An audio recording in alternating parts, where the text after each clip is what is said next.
Hello दोस्तों। तो हम बुक रिव्यू कर रहे हैं वेटिंग फॉर अ वीजा, जो एक ऑटोबायोग्राफी है डॉक्टर बी आर आम्बेडकर जी की। डॉक्टर बी आर आम्बेडकर जी ने ये बुक में उनके साथ हुए अन्याय और डिस्क्रिमिनेशन को डिस्क्राइब किया है। और काफी एक छोटी बुक है, हमने जिसका रिव्यू एक शॉर्ट रिव्यू लास्ट वीडियो में ही देखा था। तो आज हम डायरेक्टली हमारे फर्स्ट चैप्टर पे आते हैं। फर्स्ट चैप्टर है a childhood journey to Koregaon becomes a nightmare. तो ये बात है करीब 1901 की, जब डॉक्टर बी आर आम्बेडकर करीब बस 9-10 साल के ही हो गए। और वो उनके एक बड़े भाई और दो भांजों के साथ सातारा सिटी में रहते थे, उनके चाची के पास, क्योंकि उनके माता जी की डेथ काफी पहले ही हो चुकी थी। और उनके पिताजी, जो कि पहले मिलिट्री में एक सूबेदार रैंक पे थे, वो अब रिटायर हो चुके थे। और सातारा डिस्ट्रिक्ट में ही एक कोरेगांव करके गांव है, वहां पे वो एक कैशियर की जॉब कर रहे थे। तो होता ऐसा है कि 1901 का समर बिताने के लिए उनके फादर उन्हें एक लेटर लिखते हैं, डॉक्टर बी आर अम्बेडकर उनके भाइयों को, कि आप लोग कोरेगांव में आ जाइए ये साल उनके गर्मियों की छुट्टी मनाने के लिए। तो डॉक्टर अंबेडकर, उनके एक बड़े भाई और एक छोटा भांजा, ये तीनों लोग तैयार हो जाते हैं कोरेगांव को जाने के लिए। और काफी हंसी खुशी से ये लोग तैयारी करते हैं, खास नए कपड़े खरीदते, नए जूते खरीदते, खास कोरेगांव में समर बिताने के लिए। और वो दिन भी आ जाता है जब ये लोग कोरेगांव के लिए निकलते हैं, सातारा से ट्रेन में बैठकर। और ट्रेन सातारा से निकलती है और करीब 5 बजे के आसपास मसूर करके एक स्टेशन होता है। आपको अगर कोरेगांव में जाना है तो पहले आपको मसूर में उतरना पड़ता था, और वहां से करीब 30-35 किलोमीटर कोरेगांव है। तो ये लोग मसूर को उतरे करीब 5 बजे के आसपास, और ये लोग छोटे बच्चे थे। ये लोग राह देखने लगे रेलवे स्टेशन पे कि कब उनको कोई लेने आ जाएगा, क्योंकि डॉक्टर बी आर अम्बेडकर के पिताजी ने तो लेटर में यही लिखा था कि आप लोग जब मसूर को आ जाओगे तब वहां पे मैं अपने सर्वेंट को या फिर मैं खुद वहां पे आपको पिक करने आ जाऊंगा। ये लोग बहुत देर वहां पे राह देखते हैं, पर कोई लेने उनको आता नहीं। तो उन्हें थोड़ा टेंशन में देख के रेलवे स्टेशन पे का स्टेशन मास्टर बाहर आता है और इन बच्चों से बात करने लगता है।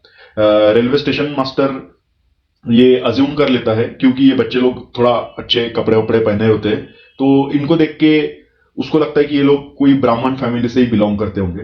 इसलिए वो स्टेशन मास्टर इन बच्चों से काफी अच्छे से बात करता है। पर अगले ही कुछ देर में वो इनको पूछता है कि आप कौन हो। और उस जमाने में अगर आपको कोई पूछता है कि आप कौन हो, तो आपको बताना होता है आपकी कम्युनिटी। तो डॉक्टर बी आर अम्बेडकर वैसे ही बोलते हैं कि हम महार है। तो महार एक कम्युनिटी है जिनको उस जमाने में अनटचेबल यानी अस्पृश्य माना जाता था इंडिया में। और ये सुनते ही स्टेशन मास्टर एकदम थोड़ा आश्चर्यचकित हो जाता है और उनको इग्नोर करके वैसे ही वहां से चले जाता है। थोड़ी देर बाद फिर से स्टेशन मास्टर 5:30 बजे के आसपास बाहर आता है और इन बच्चों से पूछता है कि अभी आप लोग क्या करना चाहते हो। ये बच्चे लोग बोलते हैं कि आप हमें कुछ कार्ट या कुछ कैब यहां से अरेंज करके दे दीजिए, जिसके कारण हम लोग कोरेगांव तक जा सकेंगे। तो रेलवे स्टेशन के बाहर बहुत सारे बैलबंडियां खड़ी होती है। उस जमाने में बैलबंडियों का इस्तेमाल काफी कैब सर्विस के लिए किया जाता था। पर ये बच्चे एक महार कम्युनिटी से बिलोंग करते, एक अनटचेबल कम्युनिटी से बिलोंग करते, ये बात उनमें भी फैल जाती है और कोई भी बैलगाड़ी वाला इनको अपने बैलगाड़ी में बिठाने के लिए तैयार नहीं रहता।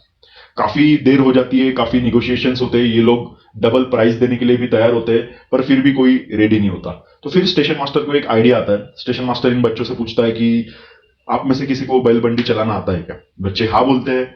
और स्टेशन मास्टर एक बैलबंडी वाले को पटा लेता है।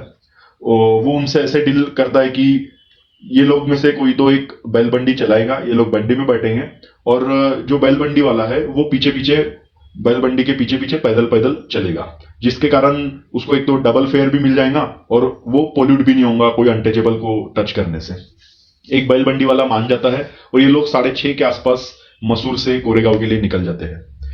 थोड़ी देर बाद ही एक गांव आता है और वो गांव के पहले कुछ एक नदी होती है। तो ये बैलबंडी वाला इन बच्चों को आइडिया देता है कि आप लोग यहाँ पे खाना खा लीजिए, क्योंकि अगर आप और आगे गांव में गए तो वहां पे फिर से एक प्रॉब्लम आएगा, वहां पे आपको कोई पानी नहीं देगा पीने के लिए। ये बच्चे लोगों को भूख लगी होती है, ये टिफिन विफिन अपना निकालते हैं और नदी के बाजू में बैठ जाते हैं खाने के लिए। और बैलबंडी वाला ड्राइवर आगे के गांव में चले जाता है इन बच्चों से कुछ पैसे लेके खाना खाने के लिए। जैसे ये लोग खाना खाने के लिए अपने डब्बे खोल के टिफिन खोल के बैठते हैं, ये लोग पानी ढूंढने जाते हैं नदी में। तो ये लोग देखते हैं कि नदी पूरी सूखी हुई होती है और नदी में बस कुछ ही पडल्स होते हैं छोटे छोटे, और उसमें भी पानी बिल्कुल भी नहीं होता है, पूरा कीचड़ होता है। और क्योंकि वहां पे गाय भैंस भी आती रहेगी चरने के लिए, इसलिए उनका गोबर ओबर भी बहुत पड़ा होता है। इन द शॉर्ट, वो पानी ये लोग बिल्कुल पी नहीं सकते वहां का। तो ये लोग पानी नहीं है तो अभी खाना भी कैसे खाएंगे, इसलिए सब पैक करके वापस से बैलबंडे वाले ड्राइवर की राह देखने बैठ जाते हैं। थोड़ी देर बाद वो आ जाता है और ये लोग अपनी जर्नी फिर से शुरू करते हैं। चलते चलते ही 8 साढ़े 8 बज जाते हैं और बैलबंडी वाले को अचानक से क्या होता है पता नहीं, वो पीछे से जंप मार के बैलबंडी में कूद जाता है और इन बच्चों के हाथ से रस्सी लेके अभी खुद चलाने लग जाता है बैलबंडी को। ये डॉक्टर बी आर अम्बेडकर बोलते हैं कि मेरे दिमाग में एकदम से तब ख्याल आया कि अभी एकदम से इस ड्राइवर को क्या हो गया, अभी इसका अनटचेबिलिटी वाला, अभी इसका पोल्यूशन वाला चीज कहां पे गया। तो करीब 8 साढ़े 8 बज जाते हैं और ये बच्चे लोग थोड़ा टेंशन में आ जाते हैं कि अभी तक इतना देर से हम लोग चल ही रहे हैं और कितना टाइम लगेगा कोरेगांव आने के लिए। बैलबंडी वाला बोलता है कि और थोड़ा टाइम लगेगा। ये बच्चे लोग काफी थोड़ा डर भी जाते हैं क्योंकि रात का समय होता है और ये छोटे बच्चे होते हैं और ये लोग कुछ सोने चांदी की अंगूठियां वगैरह भी पहने होते हैं, जिसके कारण इन्हें डर लगता है कि कहीं ये बैलबंडी वाला हमको मार तो नहीं देगा, हमें किडनैप तो नहीं करेगा और हमारे जेवर तो नहीं लूट लेगा। इसलिए ये बच्चे और भी टेंशन में आ जाते हैं और चिल्लाने लगते हैं और बैलबंडी में भी रोने लग जाते हैं।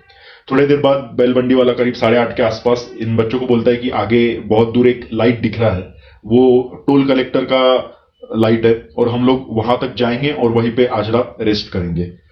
वो टोल कलेक्टर का लाइट आने तक भी करीब 10:30 बज जाते हैं। ये लोग जब वहां पे पहुंचते हैं तो ये फिक्स करते हैं कि हम लोग यहीं पे अभी नाइट स्पेंड करेंगे। वहां पे और भी बहुत लोग रुके हुए होते हैं रात भर ठहरने के लिए। तो वहां पे भी फिर से इनको खाना खाना होता है और ये बच्चे सोचते हैं कि अभी हम जाएंगे टोल कलेक्टर के पास और उससे पानी मांगेंगे। पर बैलबंडी वाला फिर इनको आइडिया देता है कि अगर आप इनको भी बता दोगे कि आप माहर हो तो आपको कोई पानी नहीं देगा, कि आप उनसे थोड़ा मुस्लिम के जैसा बिहेव करिए जिसके कारण वो आपको पानी दे देगा। तो डॉक्टर बी आर अम्बेडकर को वो जमाने में उर्दू आती थी, छोटे काफी बचपन में ही, इसलिए वो जाते हैं टोल कलेक्टर से थोड़ा उर्दू में बात करते हैं, पर टोल कलेक्टर उनको पहचान लेता है और उनको वो पानी नहीं देता। फिर से ये लोग फिर टेंशन में आ जाते हैं कि फिर से पानी नहीं मिल रहा, अभी कैसे खाएंगे, क्या करेंगे। डॉक्टर बी आर अम्बेडकर उनके बड़े भाई के पास आते हैं और ये लोग डिस्कस करने लगते हैं अभी क्या करेंगे।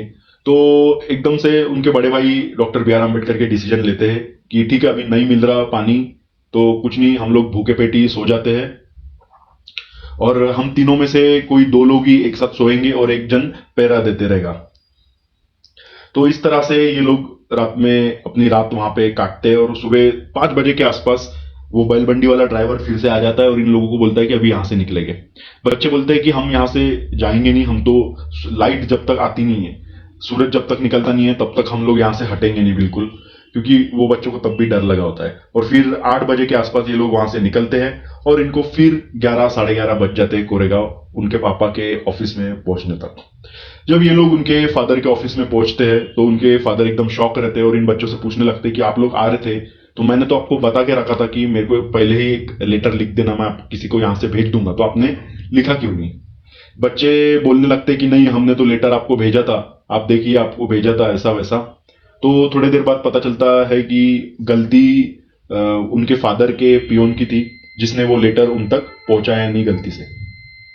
तो ये story doctor B R Ambedkar बताते हैं कि कैसे जस्ट बिकॉज वो एक अनटचेबल एक महार कम्युनिटी को बिलोंग करते थे, उसके वजह से उनको रात भर बिना पानी और बिना खाए ही रहना पड़ा और रात काटनी पड़ी। कोई उनको हेल्प करने के लिए तैयार नहीं था, बिल्कुल वो हेल्पलेस थे। इसी के साथ डॉक्टर बी आर अम्बेडकर और भी कुछ यादें बताते हैं, जैसे वो बोलते हैं कि वो इकोनॉमिकली तो ठीक ठाक थे पर फिर भी उनके घर पे कोई नौकर काम करने नहीं आता था क्योंकि वो एक बैकवर्ड कम्युनिटी से बिलोंग करते थे। घर के सब काम उनकी बहनें ही करती थी।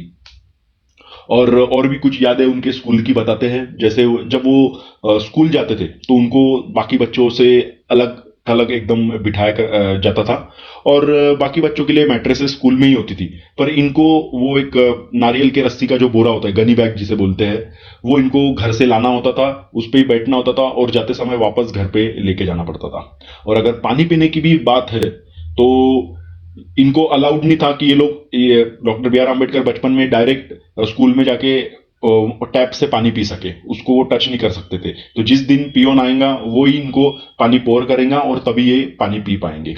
तो यही कुछ यादें डॉक्टर बी आर अम्बेडकर ने फर्स्ट लेसन में बताई है। और अगला लेसन भी थोड़ा बहुत ऐसे ही मिलता जुलता है, पर ये उनके थोड़ा बड़ा होने का, जब वो थोड़े बड़े हो जाते हैं तब का लेसन है। तो मिलते हैं अगली वीडियो में। बाय।